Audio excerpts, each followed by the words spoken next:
Good morning, everyone. This is Carl F. Rose recording from Bedford, Pennsylvania on Saturday, April 22nd, 2023. And I wanted to get in here before this becomes old news, and there's been a lot of videos on it with the gambling thing with Jameson Williams and several other players and that sort of thing. First let me say to all the Lions fans is don't panic. I know some people are panicking, but just remember this. So at the end of the year, the Lions went 8-2 in the last 10 games. That was primarily without Jameson Williams. And the thing is, he clearly made a mistake, and I was kind of concerned about his attitude anyway. The Lions weren't, they were kind of nursing him back to health, and then once he got in a couple of games,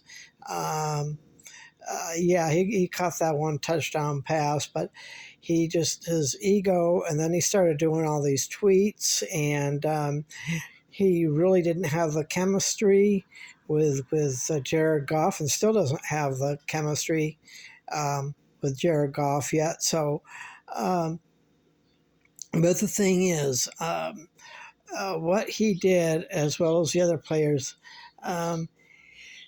is completely unacceptable, and they should know better than that.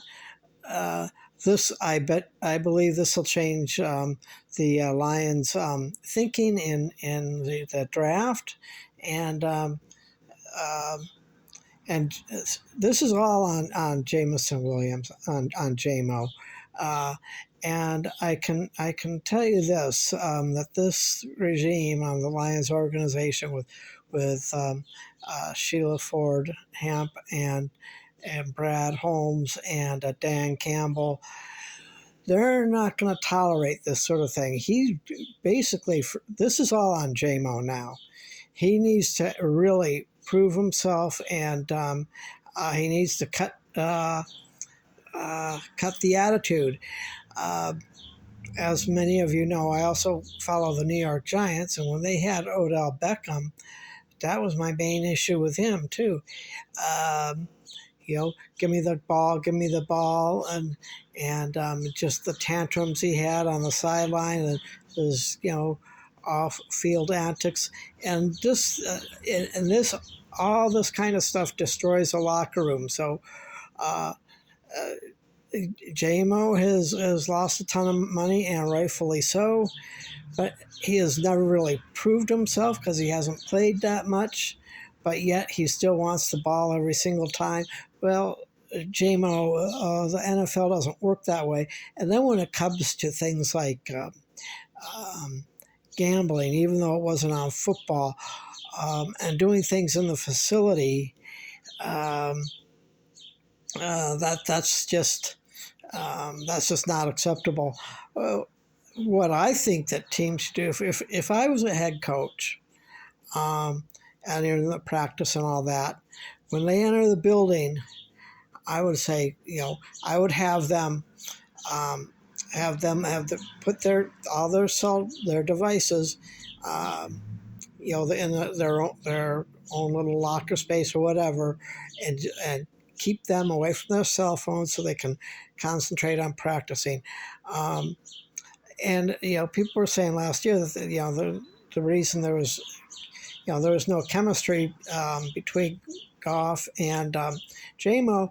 Well, he clearly wasn't really paying attention or whatever, and it was clear that he didn't really understand fully the playbook, and that's and this kind of thing. This is kind of why I'm hoping that Sheila Ford Hamp and Megatron can mend the fences, and I would like to see Megatron there, just in the building and on the sidelines in the practice, and just there as kind of a mentor, not really a coach, but just his presence. Um, just his presence alone there would help a lot of these young receivers. And it's great that they got Marvin Jones Jr. Back. It looks like he's going to be probably starting from the get-go, which is no problem. I'm going to tell the Lions fans, don't panic.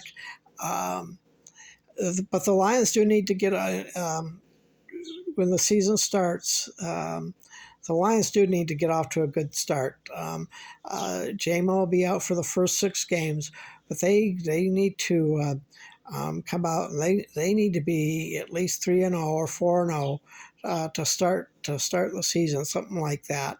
And the thing is, no team's going to go undefeated, not even the Lions. But they need to get off to a good start, not a slow start. But that's for another video. This is just what I'm getting at is this is not a real serious blow to the Lions. It definitely hurts, but JMO really hasn't proven himself yet. So far, all this has hurt Jamison Williams more than has hurt the Lions, and I'm sure there's personal discussions between Holmes, Campbell, Sheila, and JMO, and what he needs to do is come out and just show what he can do in preseason and in practices. And if it's not there, if he can't seem to get his act together in preseason and work things out with his timing with Jared Goff, then don't be surprised if the Lions do something drastic. I'm not sure what would happen money-wise, but the Lions, I'll say this, this regime, they won't tolerate continued crybaby antics by Jamison Williams. I was worried about that. I was worried about that when all the tweets started coming out from him. And that's never a good sign. It depends on the tweets, actually.